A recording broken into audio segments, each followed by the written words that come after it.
You're listening to a Roddenberry podcast.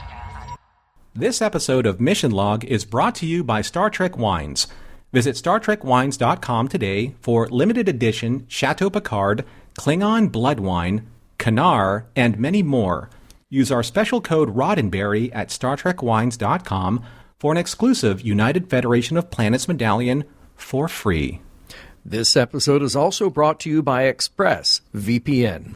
Secure your online data today by visiting expressvpn.com/missionlog. That's expressvpn.com/missionlog, and you can get an extra 3 months free. expressvpn.com/missionlog.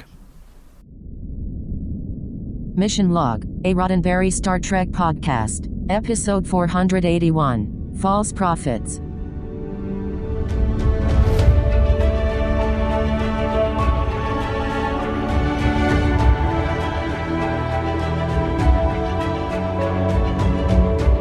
Welcome into another episode of Mission Log, a Roddenberry Star Trek podcast. I'm Norman Lau. And I'm John Champion. Each week on Mission Log, we pick apart an episode of Star Trek, looking deeply into what the sacred poems say about the sages who visit us with their wisdom, and if their stories hold up to the test of time. This week, False Prophets, the one where a couple of lost Ferengi get found again, but it looks like they've been making up for lost time by exploiting everyone around them for profit.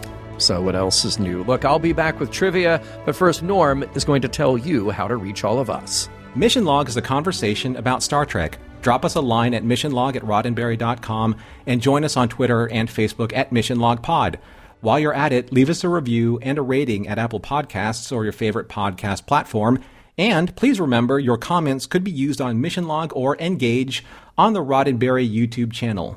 But before we get into John's trivia, here is Star Trek Wines, our sponsor for this week. Yes, Star Trek Wines. So it's kind of on everybody's mind right now, I would say, Norman, because we're in it with Star Trek Picard Season 3. And what better to sip along with your viewing of that season than some actual Chateau Picard. And when I say actual Chateau Picard, I don't just mean that the bottles are the same ones that you see on screen. I mean that the wine is from the actual Chateau Picard. That's one of the coolest things about this. It's not just about creating a prop that looks good on your desk or looks good on your wall. It's about having something that you will truly savor and enjoy. And Star Trek Wines have gone the extra mile by going to France, going to Chateau Picard, and bottling these wines there. It's the perfect combination of real world meets science fiction. I mean, from what we understand, this is the swan song, for the next generation and for Star Trek and Star Trek Picard. For what we know, we don't really know what the future holds. But here's how you want to do it, and do it in style. You want to actually have these bottles of wine at your premiere party with you in your hand, and creating that seamless transition between reality and fantasy by pouring yourself something that they're actually using in the show itself. Yeah. And you have your choice. You can take a look at, you can get all three bottles together, or you can order individually the 2386 vintage. That was the original that we saw when Star Trek Picard kicked off with Season 1. You have the 2401 Special Silver Label Edition, which is gorgeous with that black wax strip top. And then you also have, if you were paying close attention during Strange New Worlds, the 2221 edition. So you can get those individually, or you can order as a 3-pack. And again, those are bottled at the actual Chateau Picard in France. So enjoy it while you watch Picard. Please visit StarTrekWines.com today for limited edition Chateau Picard, Klingon Blood Wine, Kanar, and many more. Use our special code Roddenberry at StarTrekWines.com for an exclusive United Federation of Planets medallion for free. And now, here's John Champion with this week's trivia. All right. Trivia for this week's episode, False Prophets. We have a story by George Brozak. Not a new name to us, but you'll need to go all the way back to mission log number 359, where we covered the DS9 episode Broken Link at the end of the 4th season. George got the story credit there, as he does here, but he missed getting a credit for his other contribution on TNG's Birthright Part 1. Those are his only pro TV credits, and we mentioned the first time that George's professional career is in music, where he is an expert and university leader in marching bands. We have a teleplay by Joe Menosky. Now, obviously, that's a very familiar name for us, and it's worth pointing out that Joe had spent a few years living in France, but by the time this episode was produced, he was living back in the U.S. and working on staff at Voyager. He had been contributing scripts all along, though. The Thaw was the most recent of his that we discussed, and development and writing for False Prophets mostly occurred while he was still living abroad. We will see a lot more of Joe's writing credits as Voyager carries on. This was directed by Cliff Bole, and at this point, we are midway through Cliff's 10 contributions to Voyager. Remember that he had a very long stint on TNG since Season 1, and he directed 7 episodes of DS9. Most recently for us, we covered Cliff's work on the episode Tuvix. Now, it's important to note that this episode is a sequel. If you go back to TNG Season 3, Episode 8, The Price, you may remember that while Troy was being wooed by Devanoni Ral, there was a whole negotiation happening for the rights to the only known stable wormhole. Geordi and Data took a trip through to see what was on the other side, and so did a couple of Ferengi, Arador, and Cole. While the Enterprise crew made it back, the others did not. Damon Goss got the bad news from Captain Picard that his men were a good 80 years away at high speed, now lost somewhere in the Delta Quadrant. Let's meet our guest stars. We have some returning guest stars here, along with some new faces. Dan Shore played Arador in TNG's The Price, and he returns here in the same role some 7 years later. Not that long ago, we covered the Voyager episode Faces, and we pointed out an unnamed Talaxian prisoner played by Rob LaBelle, and Rob is back in this episode without all the heavy makeup, playing Kafar. You might remember that Rob is a huge Trek fan, and he's also friends with Ken Biller, which they kept quiet when he originally auditioned.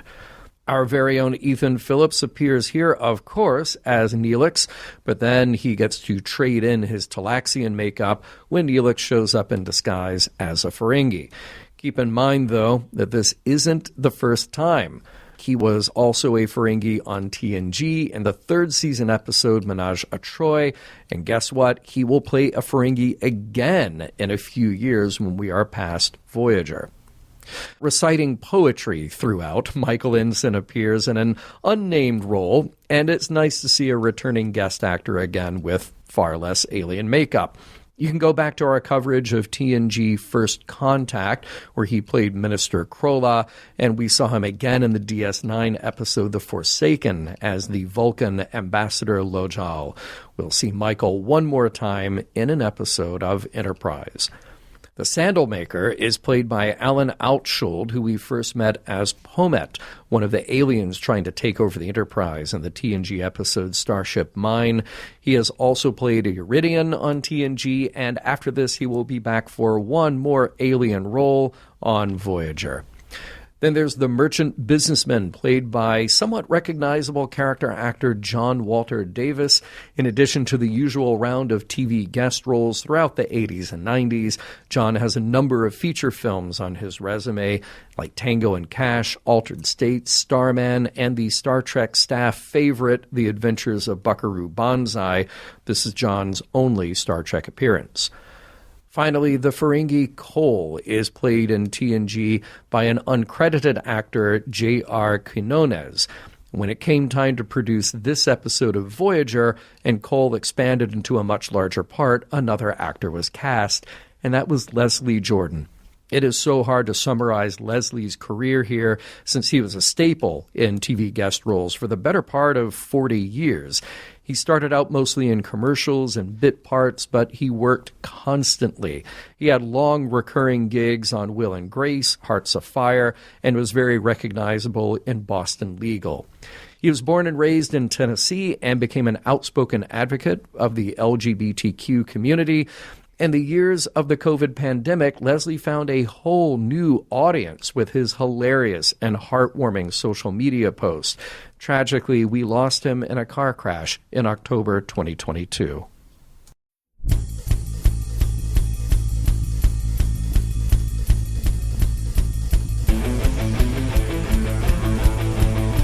Welcome to the Delta Quadrant. What's that? You say you miss the Ferengi? Boy, have we got a deal for you.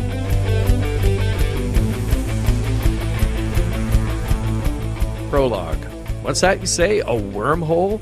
Why, yes, Voyager has detected a wormhole, but it's unstable and keeps showing up in unpredictable places. Fortunately, they're in a system with an inhabited planet where maybe the locals can help with more information. Oddly enough, scans reveal that those people are pre-industrial, and yet they also seem to have been using a standby piece of Alpha Quadrant technology, a replicator. Act 1. While the rest of the crew try to science their way into a solution, Chakotay and Tom beam down incognito to try to figure out what the locals know. The short answer is not much. They are, first, regaled with part of a prophetic poem about two sages who have visited this place. The orator wants to be paid to finish the story, but Chakotay and Tom aren't buying. They are then hassled by a merchant who has his eye on their shoes and is willing to make a trade, some ear-shaped jewelry that will allow them closer to the temple to see the sages. Just so happens, this is where that replicator signal was coming from, so they make the deal. The closer they get to the temple, it's almost time for the holy sages themselves to come out and greet the crowd. When they do, Chakotay and Tom are shocked to find that these holy men are a couple of Ferengi, with a device that they call the Holy Icon, a replicator. Act 2. They stay to watch the action long enough to get the gist. The Ferengi invite a worshiper up to the stage and then ask about why his sandal business is failing, all the while shouting various rules of acquisition. The poor guy is suffering and asks for medicine and food from his family, but the Ferengi use the replicator to produce a cheap version of the rules of acquisition, charge him for it, and then send him on his way. Chakotay and Tom, back on board Voyager, explain what they've seen and how the local Takarians somehow fit the arrival of these Ferengi into their prophetic mythology. These two holy sages who have come to protect them and rule in benevolence. But these misplaced Ferengi arrived with a replicator and turned the local economy upside down, taking all the riches for themselves and keeping the planet's inhabitants servile. How did they get there? The wormhole was won by the Ferengi in a negotiation hosted by the Enterprise 7 years ago. They didn't know it at the time, but it's only stable on one side, the Alpha Quadrant. In the Delta Quadrant, it's unpredictable and jumps around. Even B'Elanna and Harry Kim are having trouble luring this end of the wormhole into their presence with Verteron particles, but they're making progress. That gives Captain Janeway an idea. When they leave, they're taking the Ferengi with them and letting the Takarians get back on with their lives of freedom and prosperity. Tuvok warns that the Ferengi aren't members of the Federation and aren't bound by the Prime Directive. But Janeway sees a loophole. The Federation negotiated the wormhole agreement. It's their problem to clean up. On the surface, the two Ferengi, Cole and Arador, argue over lowered profits from one of the regions and call in Kafar, a servant Takarian, who is responsible for collecting tribute from the area. They berate him, but suddenly are beamed up, giving Kafar the newfound freedom to drink in their luxury and relax for a moment with the Ferengi not around. In one of Voyager's transporter rooms, Cole and Arador are shocked to be kidnapped, as they put it. Janeway explains rather bluntly what's going on, though, and Tuvok shows a computer simulation of their plan to get them all back home. Naturally, Arador objects, noting that taking away the gods of these people will lead the Takarians to ruin. Janeway considers and then asks Tuvok to beam them back to the surface. Act 3. Well, Voyager's crew isn't done yet. They need to think of a way to get the Ferengi to leave on their own by making it less profitable for them to stay. But they need to get them to leave gracefully so that Takarian society doesn't fall apart. Enter the Grand Nagus' proxy. Well, not really. It's Neelix in disguise. And Eridor and Cole are eating it up. The proxy has news for them. The Grand Nagus has heard about their success when Voyager sent a probe through the wormhole, and now he's recalling them back to Ferenginar and claiming all their spoils for himself. He gives them 20 minutes to prepare a speech thanking the Takarians, and in the meantime takes a few bags of their money, along with Kafar, to start passing it out to the Takarians. While Neelix is gone, Eridor and Cole try and fail to come up with a plan to save their power and profit center, so they resort to one last measure, to kill the Grand Nagus' proxy. When Neelix has passed out the money and returns inside the temple, Eridor and Cole are waiting for him with swords drawn. It doesn't take long before Neelix reveals who he really is, and Eridor sends him away with the warning that Voyager had better stay out of their business. Act 4. Outside the temple, Neelix reconvenes with Tom and Chakotay to let them know the bad news, but they're stopped by the orator who wants to know if Neelix, in his Ferengi garb, is another Holy One. He recites more of the Song of the Sages and takes payment in the form of Chakotay's shoes when he asks how the song ends. 3 stars appear, a ringing bell, wings of fire, something about a holy pilgrim who will lead them away. The orator then fills in the gap himself, just assuming that Neelix is the holy pilgrim. So, later that night, Neelix walks up to the temple and announces himself as the Holy Pilgrim, and with a little encouragement from Chakotay and Tom, the Takarians are starting to get interested. The moment they've prayed for when the 3 sages ascend into the dark. The 2 Ferengi emerge from the temple and, of course, try to expose Neelix as an imposter, but Neelix has an ace up his sleeve with a little assistance from Voyager. Right on cue, Chakotay gives the order and Harry launches 3 photon bursts to light up the sky. The Takarians are convinced, and Kafar starts to ring the bell. Okay, bang the gong, same idea. Then it's time for the Wings of Fire part of the prophecy, as the Takarians gather up Eridor, Cole, and Neelix, preparing to burn them at the stake. Act 5. Before being barbecued, the 3, along with Chakotay and Tom, are beamed back to Voyager, saving their lives and essentially fulfilling the prophecy of the Holy Ones ascending in the eyes of the Takarians. Now Voyager prepares to shoot through the wormhole back to the Alpha Quadrant, but the Ferengi want their loot from the planet. No dice. That will be divided up among the people they swindled it out of in the first place.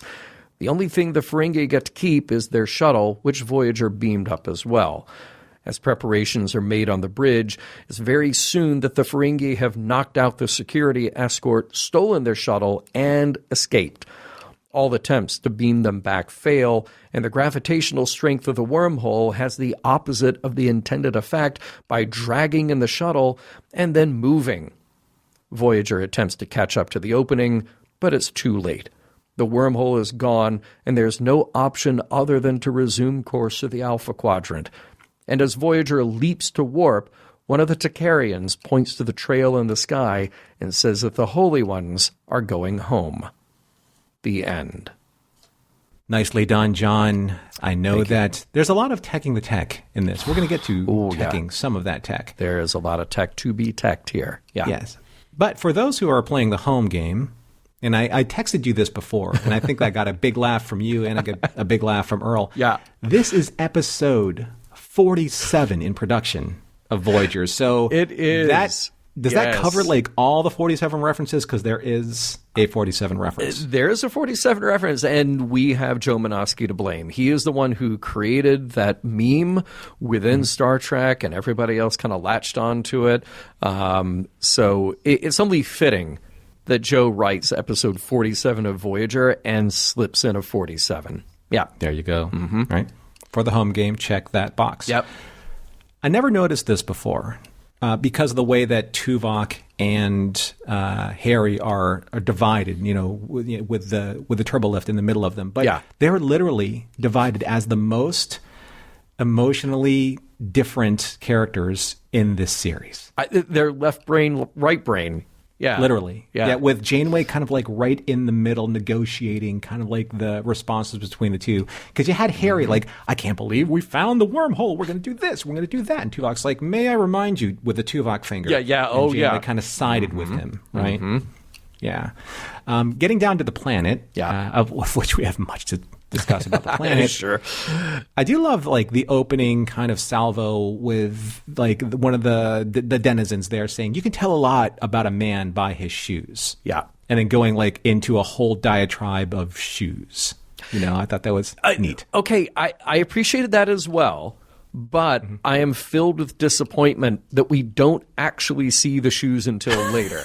Okay, look, it's sort of it's an amateurish filmmaking thing. If you if you have the establishing shot, and then you go in a little closer, then you go in for your close-ups when you need them, right? So it's a little amateurish to just like immediately cut to the shoes, but we literally don't see them until much later the second time. Then Chakotay is giving up his shoes, probably re-replicated back on Voyager.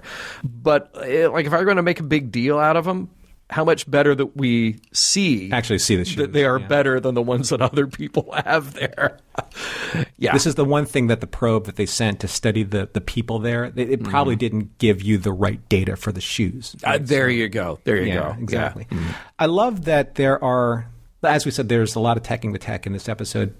And then when the Harry and B'Elanna show, they were talking to Janeway about this is what it can do in order to get the wormhole to behave, and maybe we can manipulate it. I love that she just says, is this like a tail wagging the dog thing, or is this just a magnet pulling the compass needle thing? Because for me, I'm watching it, I'm like, yeah, I get that description more than the teching the tech description of it. I totally agree, because that's all you need to do is have somebody just say, we'll use Veteron particles. It's like a magnet pulling the needle of a compass. Like that, I think when they can use stuff like that, all the better.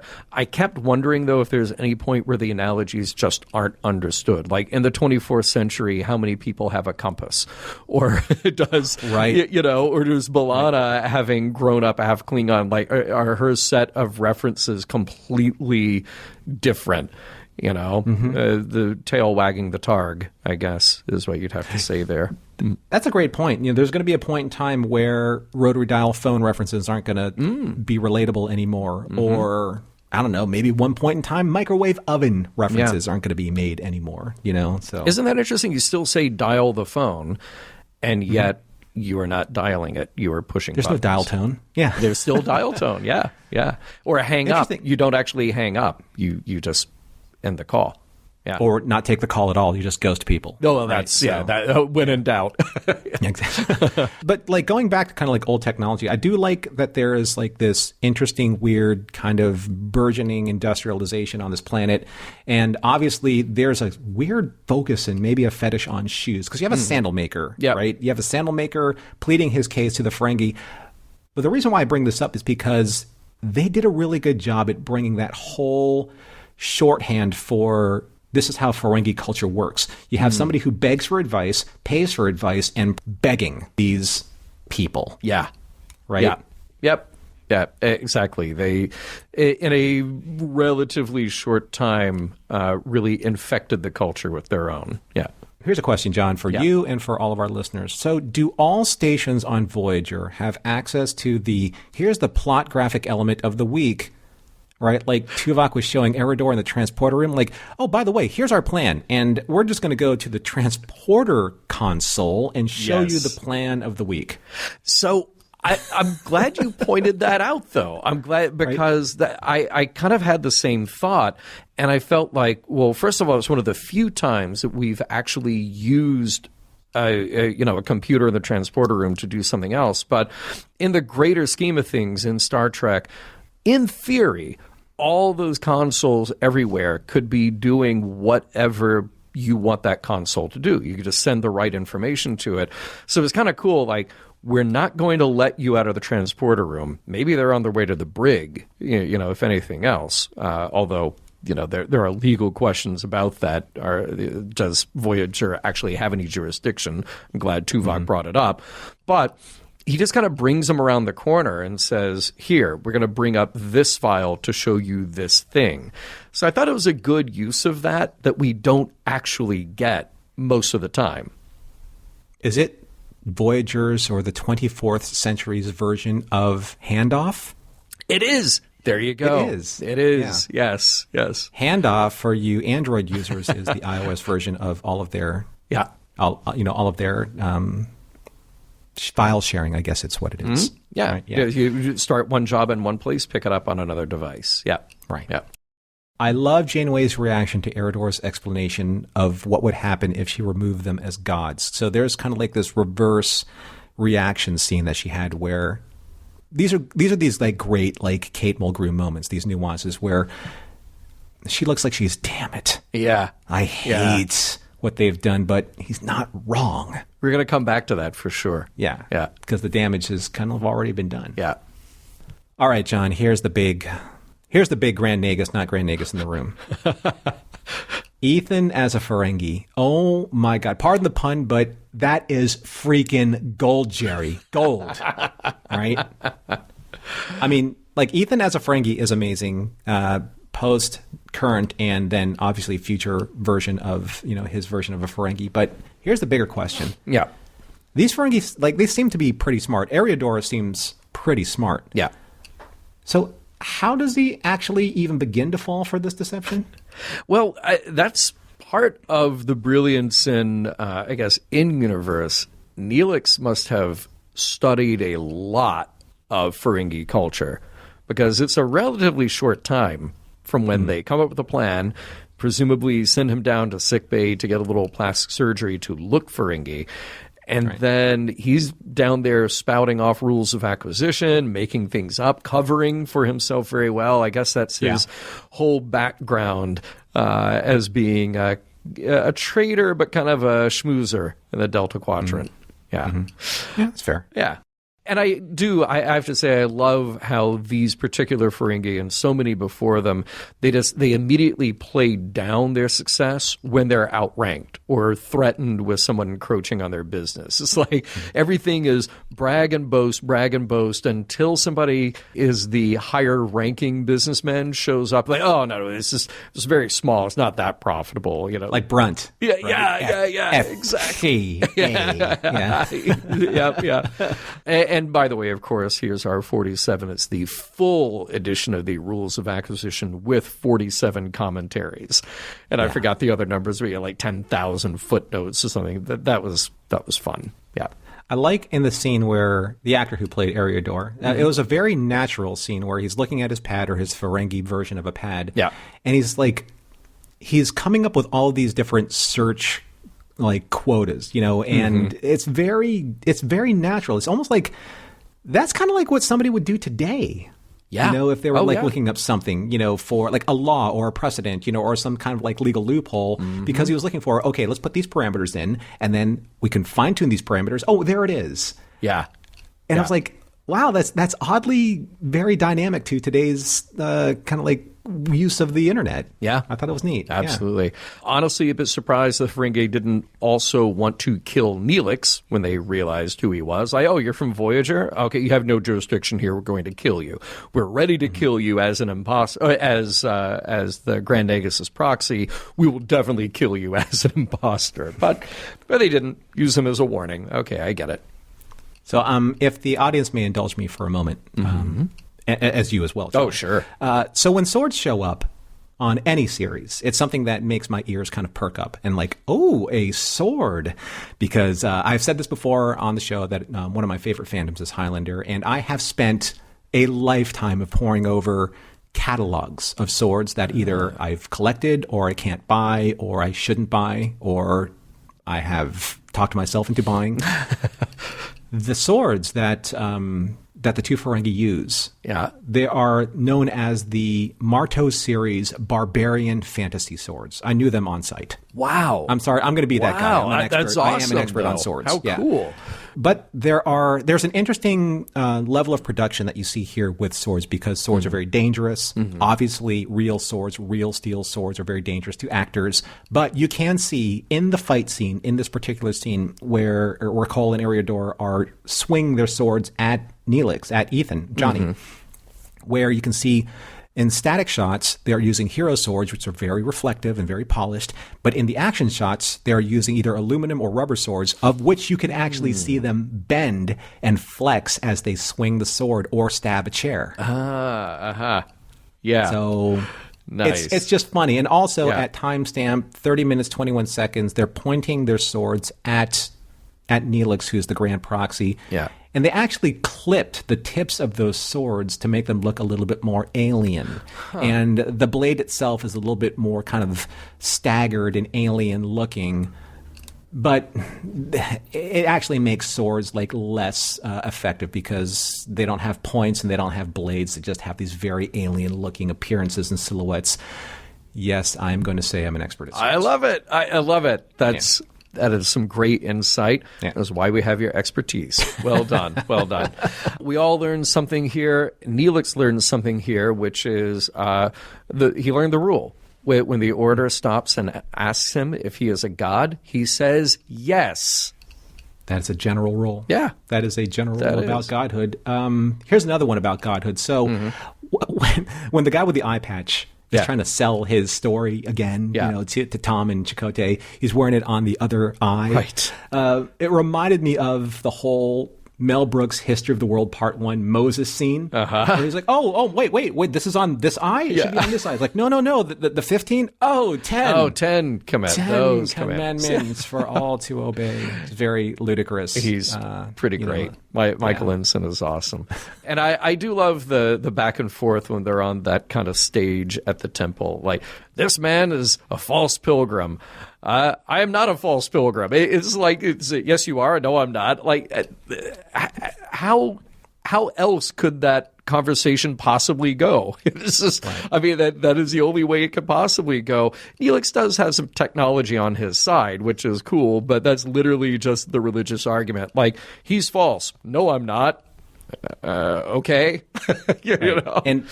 And if you don't believe me, but you're going to believe me now because I just showed you literal proof of the translation of the song with the technology that I just used. So you can't. It's kind of like you can't have it both ways, right? Yeah. Or maybe you can. Maybe you can. Yeah. A line that made me laugh out loud, Neelix almost getting burned, saying, "There's another verse. Please don't burn the holy ones." I thought it was very nice. Very nice. I do have to question, are we back to like a situation with the Iosians? They left a replicator on that planet. There's a replicator down there. Remember, the only thing that got destroyed was the ion generator that prevented them from beaming in and out. But there's replicators still there. So, come back in 20 years, and I wonder what they've made use of. That's a great point. Maybe we'll see that in another series that we can't talk about for fear of jumping the timeline. Ooh, maybe. Okay, I like that. Honestly, as we get to the end of this episode, I didn't know how much teching the tech could possibly be squeezed into the last 4 minutes of a show to get the Ferengi to escape and Voyager not go through the wormhole. Yeah. There was a lot of teching the tech to like the ad nauseum level of teching the tech. But once we teched all that tech, a nice emotional beat, Harry Kim saying there are none when it comes to what their next move would be, what their opportunities would be. It was a nice, quiet moment of disappointment and then resolve on the bridge. Thought it was pretty good. Before I get to that point, because that is really good observation there. One of the not so great observations that I made, the special effects of the wormhole the shell getting sucked into the wormhole and spiraling down, that kind of didn't age so well. But going back to Harry, I've never been a fan of those Ferengi ships anyway, and it just didn't look good. Yeah, it didn't look good there. It didn't look good. But you're right. But about Harry, yeah, you're right. It was a great bit, nice acting moment for Garrett. You kind of did see like Harry die a little inside, because he was like the ultimate optimist at the beginning, right? You know, and he was very enthusiastic, and all of a sudden he's like, I did everything right. And we still didn't get into the wormhole. So yeah, seeing Harry die a little bit inside, that was powerful. Big question though at the end that I want to leave you with, John. So after the 7 years of learning that greed is good, you know, with the Ferengi, right? Yeah. So their lackey, the Ferengis, you know, they're kind of like their henchmen. Kafar. Yeah. Kafar is just going to just redistribute all that wealth that he's helped amass. Sure. It'll work out like that. It'll work out fine. Like I said, we'll come back in 20 years and see what happened.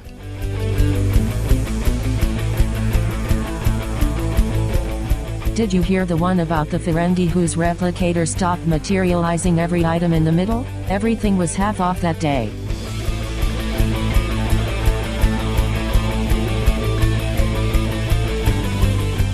We'll get right back to false prophets after a word from this week's sponsor. You know, John, using the internet without ExpressVPN is kind of like having a first aid kit, but not keeping it stocked up. I mean, that doesn't make any sense, does it? Right? No, not at all. I mean, most of the time you'll be fine, but like, what if you get into like this horrible accident and say like there's no Band-Aids, or there's something that's you can't set a bone with, or something that you need in an extreme emergency, but you don't have it with you. I mean, that doesn't make any sense at all. And you know, Norman, that is a very good analogy for, say, like signing yourself into a network, but not being prepared and not being protected when you do so. So why would everyone, in my estimation, need a VPN? Well, it's very simply this. Because every time you connect to an unencrypted network, and it could be anywhere public, you go to your favorite restaurant, coffee shop, hotel, airport, wherever you are, any hacker on the same network can gain access to your personal private data. Just think about what that means. Passwords, financial details, anything else. And it doesn't take much knowledge on the technical end for somebody to hack you. I mean, just some cheap hardware is needed. A smart 12-year-old could do it. And your data is very valuable to that person. So hackers can make up to $1,000 per person selling your personal information on the dark web. How smart are 12-year-olds nowadays to be able to do this? Too smart, Norman. Far too smart. Yeah. So this is why you need to use ExpressVPN. I mean, obviously to thwart the smart 12-year-olds. You know, but you want to create an encrypted tunnel around your data, meaning that you want to create a secure, encrypted area, an encrypted tunnel between your device and the internet, so these 12-year-old genius hackers can't steal your sensitive data. I mean, I know that sounds like we're making light of it, but it is the truth. You know, you have very smart people, you know, and very nefarious people trying to do this to you. You want to make sure that you're super secure, right? So any hacker with a supercomputer, it would take them over 1 billion years to be able to get past this kind of security with ExpressVPN. It's easy to use. That's the one thing that you want to be able to do with this kind of service. So fire up the app, click one button, and get protected, you know, with that 1 billion years of super secure security. And it works on all your devices because we have multiple devices that we use on a daily basis. Phones, laptops, tablets, and more, so you can stay secure wherever you are because we're always mobile. Now, we both like to use ExpressVPN on all of our devices for two very straightforward reasons. One is that it's secure, and two, that it is easy. You tap a button, you're connected, and you're good to go. And for all of us who live very mobile lives, you're doing your banking in one place and you're signing in maybe to send a private message in another place. You want that data to be secure and private. So do what we do. Secure your online data today by visiting expressvpn.com/missionlog. That's expressvpn.com/missionlog, where you can get an extra 3 months for free.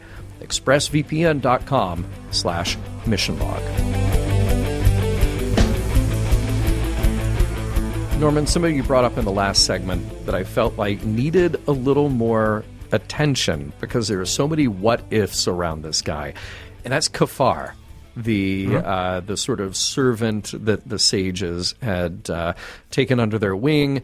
And I feel like we just didn't get enough of him in this episode, and he made me so interested. I feel for the short time that he is there on screen that they do make good use of him. So think about this. Think about his arc in this story. When we first meet him, he is completely subservient to Arador and Cole. As soon as he gets a taste of life without them, remember they beam up?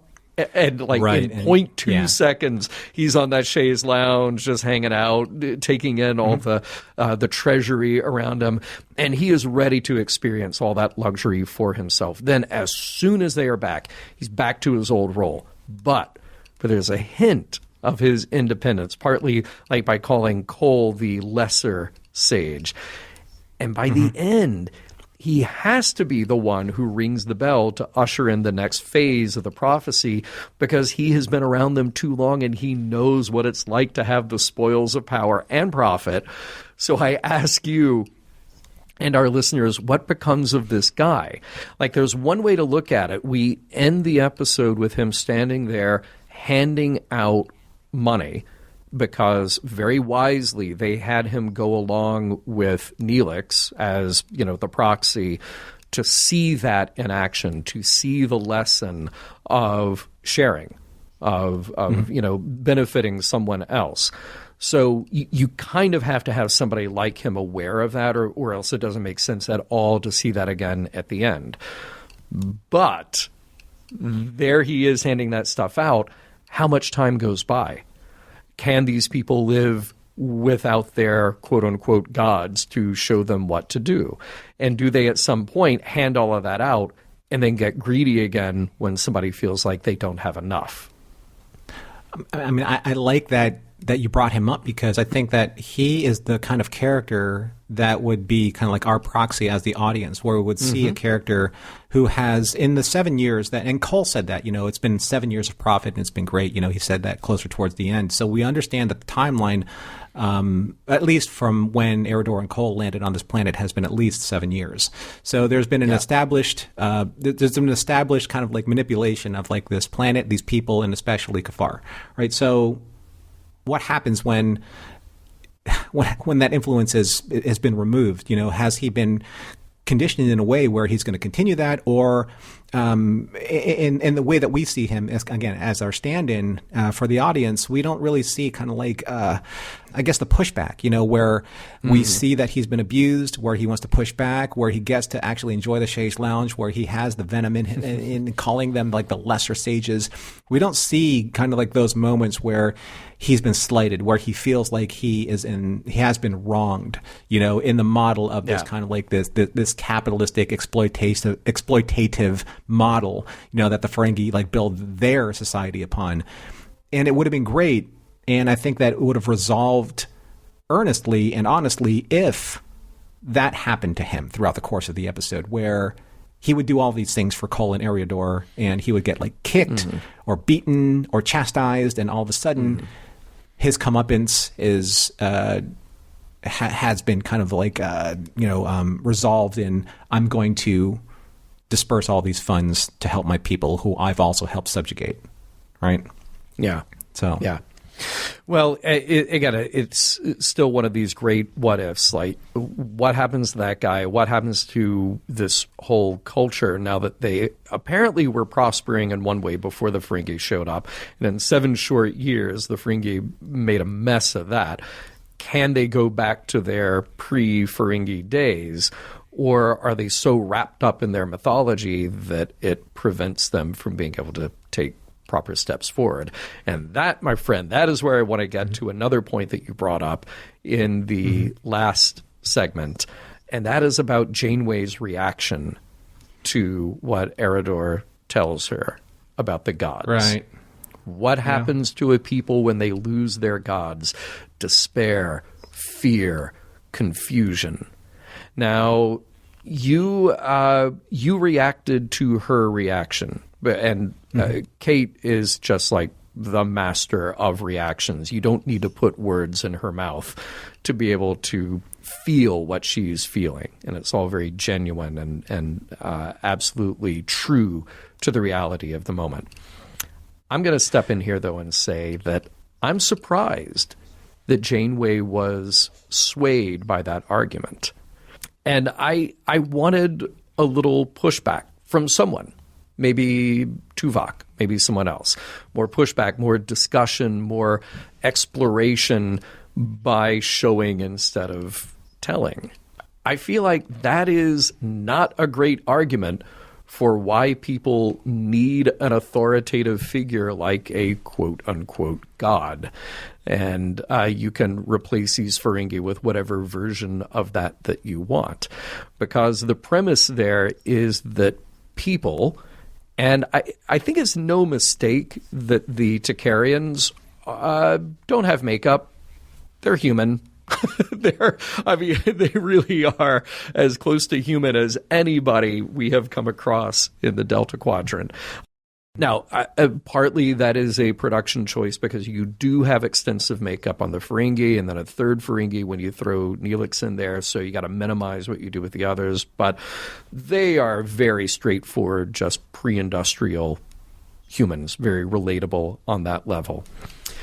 And there's a message that comes with that, if there's no pushback, that says people are too bad-natured, they're too incompetent, they're too non-self-sufficient, that if you take away this authority in the form of either a promise of reward or fear of punishment, that they won't know what to do for themselves. They won't be able to create a society for themselves. When we already know that they had a flourishing society up until 7 years ago. So even given that literal example right there, that we know what these people came from and where they are now, I'm really surprised that Janeway would take that response to say, oh yeah, if you take away their gods, it's just going to be total chaos, so you can't do that. I kind of want to see the version of this where you just take away the gods. Is it possible that Janeway at that time was remembering what Tuvok reminded her of earlier in the briefing room, where he said, "Captain, I must remind you that the Ferengi are not members of the Federation. They are not bound by the Prime Directive. Nor would it seem that the Prime Directive would allow us to interfere," keyword interfere, "with the internal affairs of this society as much as we may disapprove of what the Ferengi are doing." So I see these two scenes kind of complementing each other, because there is such a thing as maybe the Ferengi Prime Directive that we're not looking at. And I know that Captain Janeway said that it's our fault because of the episode, The Price, in The Next Generation, that we are responsible for the Ferengi being here in the Delta Quadrant. That's a really interesting way of loopholing the logic of that, even to the point where Tuvok's like, that's a dazzling display of the logic, Captain. I don't have nothing else to say to that.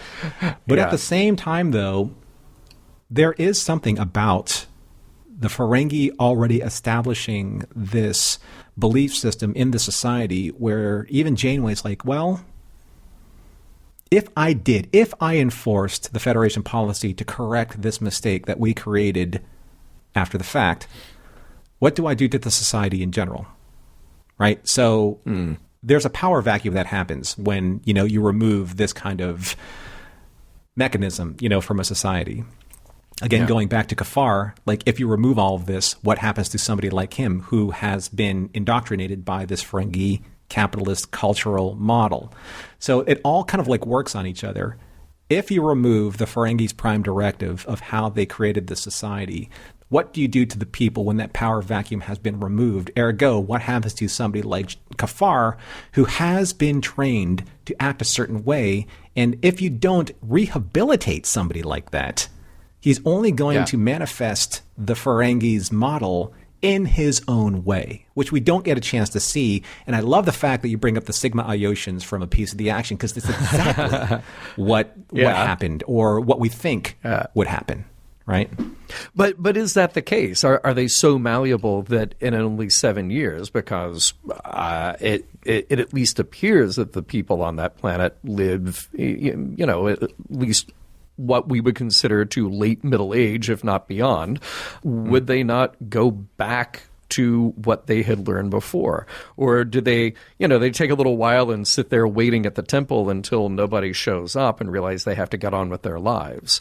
So I think this episode does a good job of laying the groundwork by showing these better behaviors, like showing Neelix come out with the money and hand it out.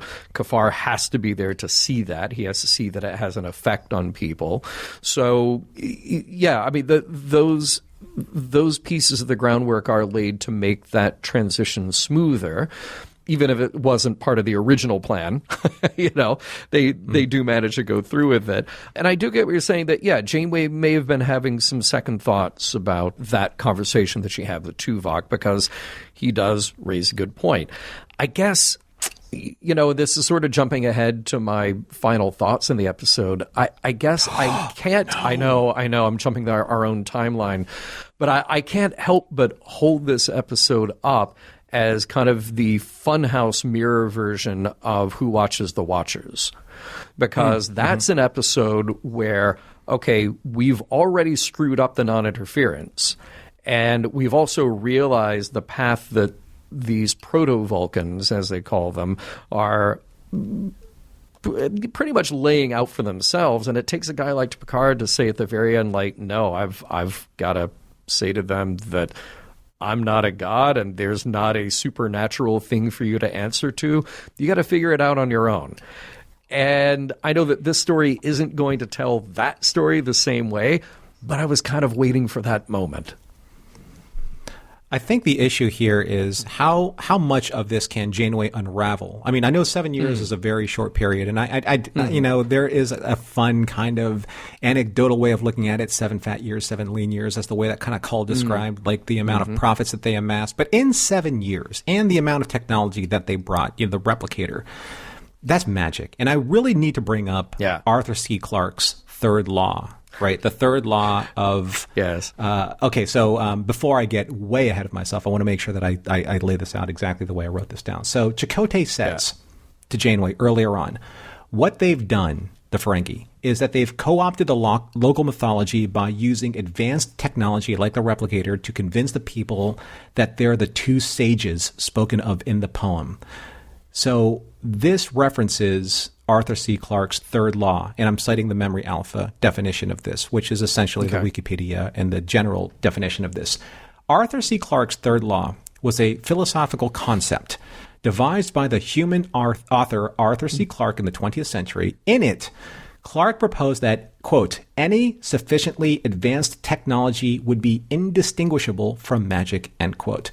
So the concept was debated by both scientists and theologians. At some point, the law was reinterpreted to indicate the indistinguishability of advanced extraterrestrial life from God. So here, in this model, Janeway is she's working against 7 years of an established magic, i.e. religion based on that magic, that the Ferengi are indistinguishable from gods, which means that, okay, how do I remove that without harming the society? How do I remove the belief system of these gods, right, based on this technology?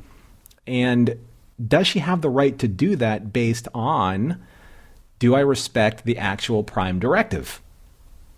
Right? The prime directive of what Janeway's working against is making sure that she doesn't interfere with the development of a non-warp capable society. Is that the case here? What kind of hairs are we splitting in this episode, I guess, is the big question. Yeah. Well, I mean, look, the workaround is always to sleep well at night, reminding herself that the Ferengi landed there by our interaction, by the Federation interaction, by this sort of artificial construct, which is they're flying a shuttle through a wormhole and just show up there and find the nearest inhabitable planet that they can exploit. That is, if I would say this, if the Takarians had understood that from the beginning, that is probably not a path that they would have chosen for themselves.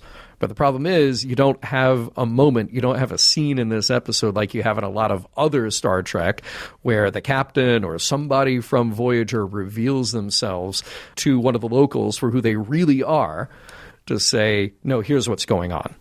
Now we're going to put the power back in your hands to choose what your future is. And I think that option is firmly on the table because the Ferengi have already screwed it up. Not only have they screwed it up just by being there, but they have upended the economy of this place and made these people into essentially slaves. Anything that they do is just purely for the profit of the Ferengi, which is kind of hilarious because if you think about it, then the Ferengi can't go anywhere other than that planet. Like, it doesn't help them at all that they have nowhere else to go with their wealth. But that just shows you what drives them. It's the pursuit of wealth, even with no end in sight.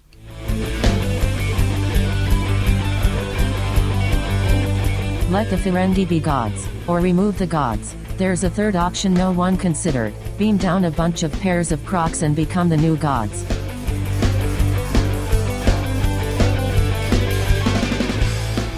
All right, well, we made it.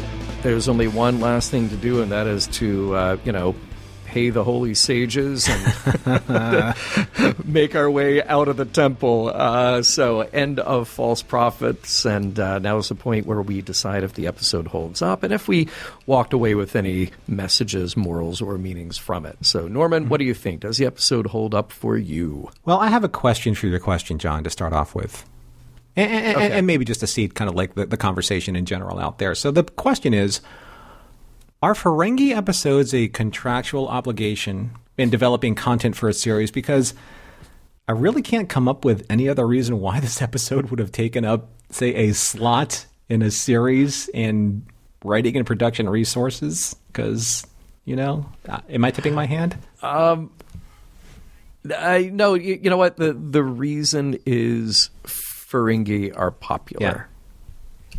And that's it. We're overlapping here with season 4 of DS9, and Ferengi are popular. They say Star Trek.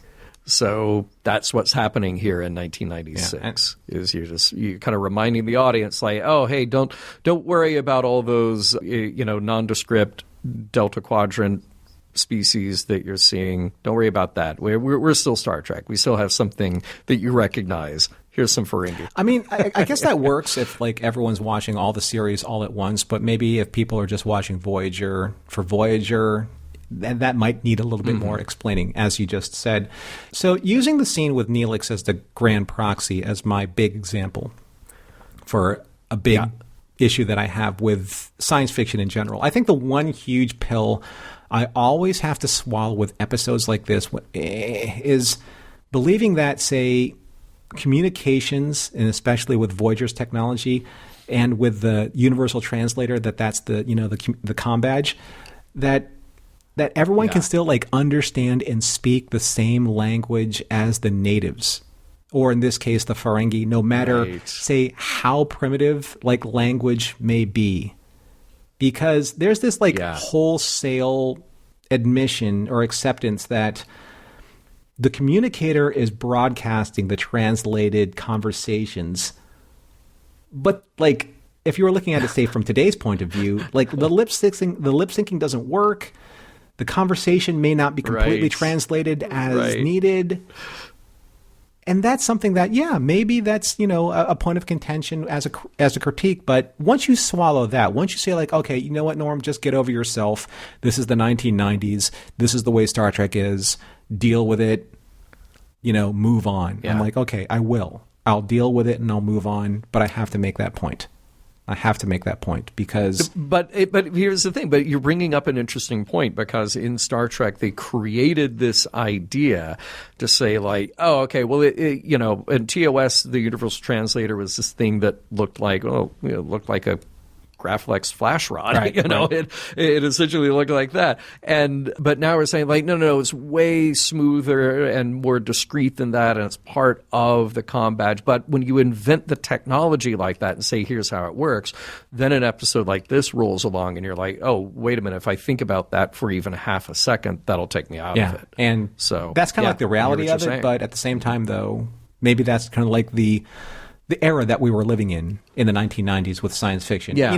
All that aside, I do give this episode credit for, say, returning the Ferengi to their truest form, like Brunt in the FCA, where their motivations are, they come by honestly with the Ferengi culture, and it's not the extremists of like the like characters like Quark and Rom and Nog and Moogie, where they are characters that have developed over time, and we've kind of like understood like their motivations, but how they've changed, throughout the course of the series. Well, maybe the exception of the Grand Nagus, but that was because of Moogie's influences. Long story short, right? The Ferengi are a very obvious storytelling tool. They have one note. They're not necessarily inspired as a narrative device.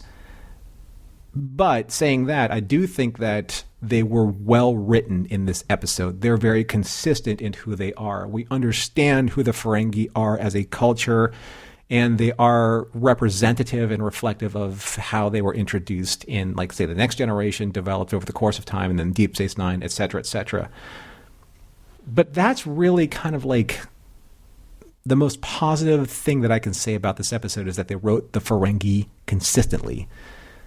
This episode doesn't hold up for me because my big critique about this episode is that it's uninspired.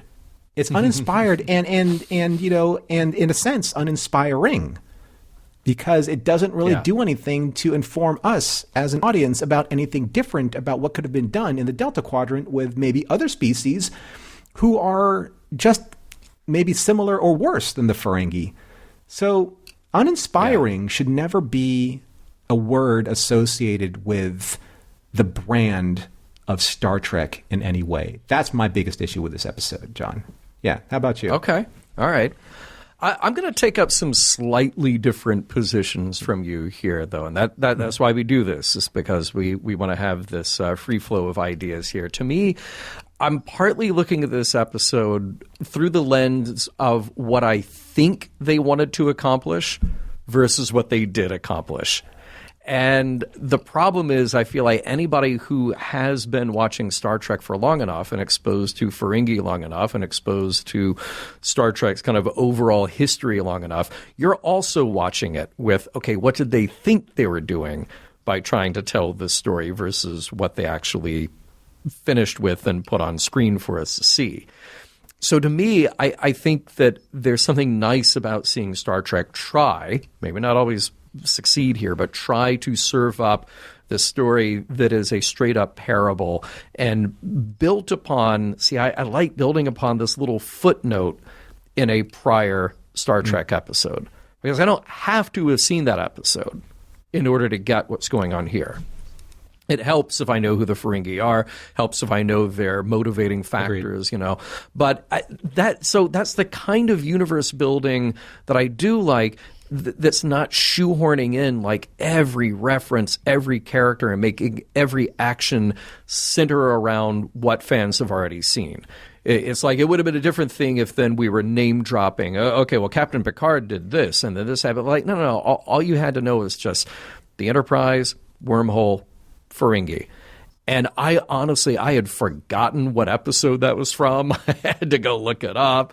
I had to remember. I read through the summary to make sure that I knew who fit where. Because, look, you tell me about the price, and I'm remembering Deanna's romance story, not the Ferengi story. So I appreciate that bit of universe building that, again, they're trying to do here. I also think that what they're trying to do here is have this parable that plays out almost like a Mark Twain kind of story. You take people out of place, and you have this weird usurping of power. All drama is about changes in power status, and that's what you have going on here. And then some lessons to be found along the way as things get But you can still do that without the Ferengi. That's my big issue, right? Agreed. That's my big issue. Like, you said it, they were a fan favorite. I get that. We're in the right place where they're like overlapping a couple of different seasons. But there are so many different alien races that we've been exposed to in the Delta Quadrant in this story, in this narrative, that could have served that purpose and fleshed out more of them, like the Trabe. Well, you could tell that kind of story with anybody, and I think the Trabe would have been an inspired choice to do that with. Like, if we're going to have one last encounter with, God, let's leave the Kazon behind, but if we're going to have one last encounter with kind of a legacy character in the Delta Quadrant, sure, you could do that with them. But what I'm saying is that if you're going to contrive a way to fit in a connection to prior Star Trek, this is the way that I want to see it happen. I want to see it be literally a footnote with a character who didn't even speak in the original episode. So in The Price, Cole didn't even speak. Bring that idea back and create something new with them. And let's not have to then, like I said, name check every other character or every other plot line in the past. We don't have to do it. We can just go then with what we've got here. It's just a reality that they're going to drop in Ferengi. They've dropped in other, heck, we dropped in humans from 1937 because we could. So Star Trek will do that from time to time. I would rather see it done like this than other ways, But here's where it starts to go off the rails for me. I actually don't mind how we get into the story. But once we're there, I feel like the script doesn't know what to do with itself. Is it going to be broad comedy? Is it going to be satire about faith and the religious convictions of these people?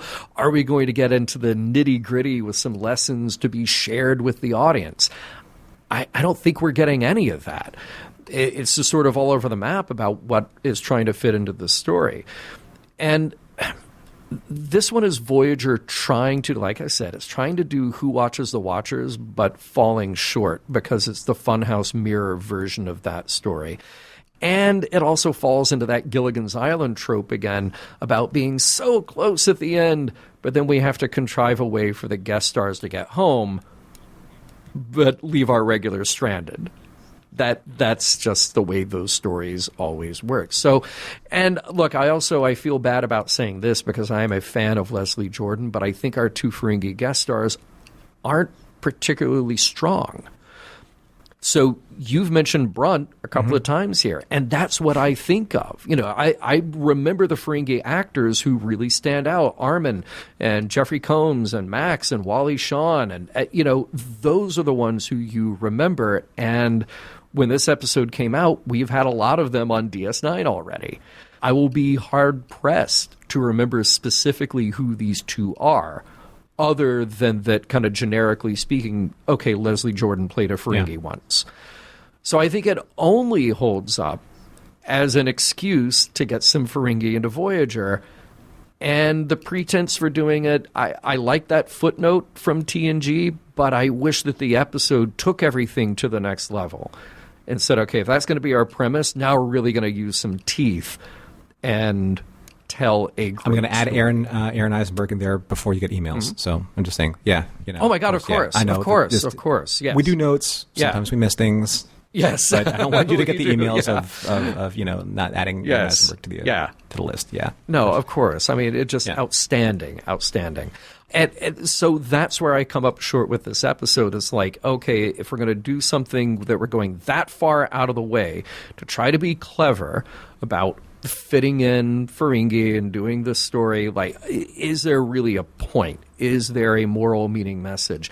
And that's the problem that I come up with, is that I wanted there to be a moral meaning message, but I'm not really sure that there is, because I'm not really sure that the episode has the teeth to grab onto it and really chew on something. I wanted Janeway to struggle with the premise of what would happen if she took the gods away from these people. And I wanted there to be some part of the Takarians grappling with what happened. But they're just kind of played for comedic effect. Like they're willing to just follow the next part of the poem of the sages wherever it takes them. And they really have no agency beyond that.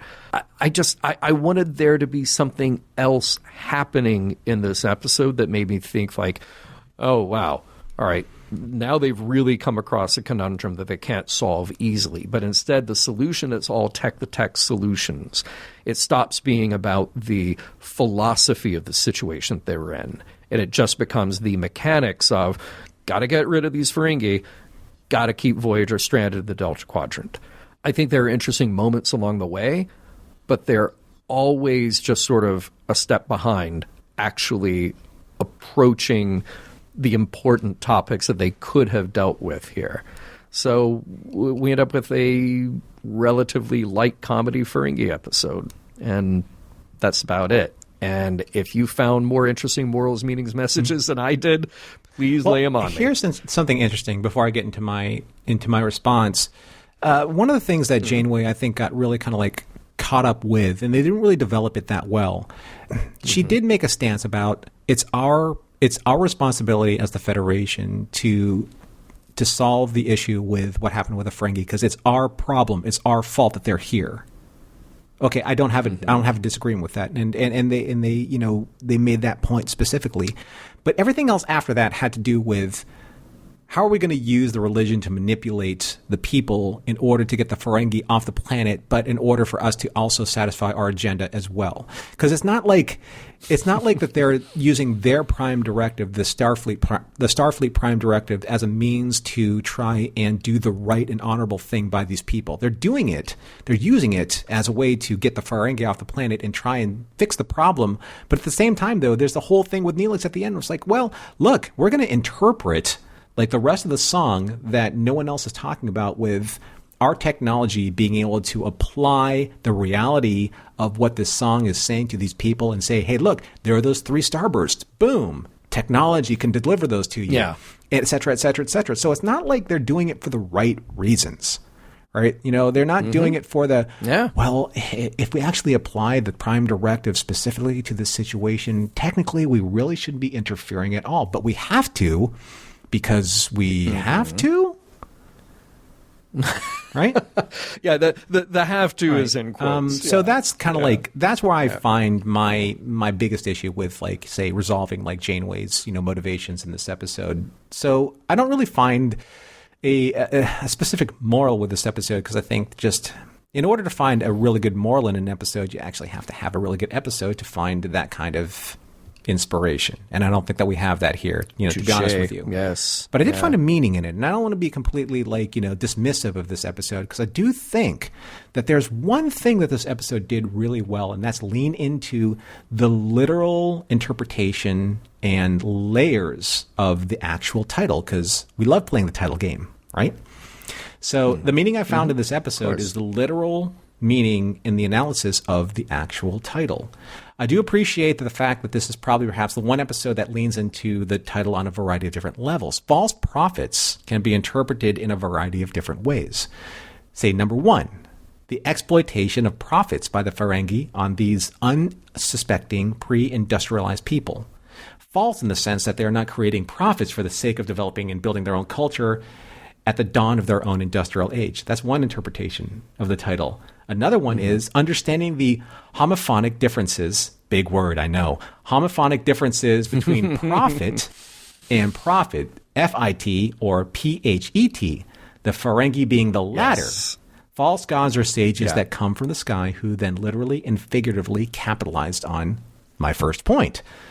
Also, point 3, an actual false prophet, as seen in Neelix's attempt to intimidate the Ferengi as the grand proxy. And lastly, Neelix as the holy pilgrim, yet another interpretation of a false prophet. So if the layers of the layers lies, of the lies, but it's in incredible. the title itself, Yes. which is, we rarely get a chance to actually see. Yeah. So if there's a lesson to be learned or discussed about in this whole diatribe, it's the manipulation of religious beliefs and the constant interpretation of those beliefs amongst prophets, false or otherwise, and how those powers are wielded to exploit entire populations of impressionable groups of people to the point of, how did Eriador put it? Oh yeah, eternal destitution.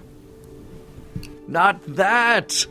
No, Mission Log is produced by Roddenberry Entertainment. If you'd like to support us directly, you can do so at patreon.com/missionlog for early access to shows and the Mission Log Discord. Our website is missionlogpodcast.com, and for more Star Trek news and discussion, visit trekmovie.com. On the next Mission Log, remember,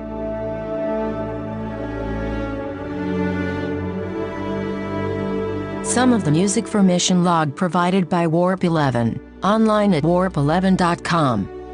Special thanks to consulting producers, Adam Brusky, Matt Esposito, Homer Frizzell, John Mann, Mike Richards, and Mike Schabel.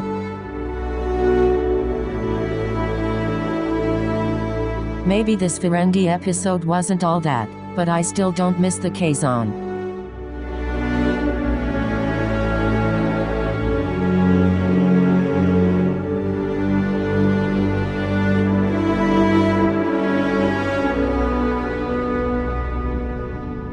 End transmission.